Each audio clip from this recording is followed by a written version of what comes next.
Samantala, inabangan ng mga astronomy enthusiasts ang paglapit sa mundo ng Pan-STARRS comet kanina.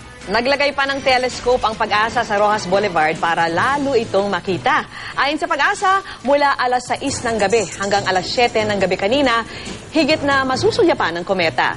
Pero hindi ito gaanong nakita kanina dahil naging maulap. Kagabi nakunan ng litrato ng isang nating US Cooper ang kometa. June 2001 nang matuklasan ito ng mga astronomers sa Hawaii gamit po ang telescope para sa isang asteroid. Ayon po sa Pag-asa, ngayong Marso ang unang beses na lumapit ang Pan-STARRS comet sa mundo.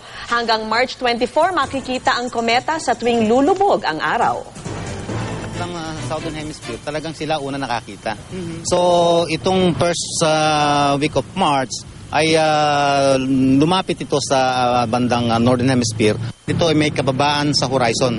Kaya sa mga lugar, ay ang pinakamaganda ay sa ganitong lugar, nakatulad itong Manila Bay.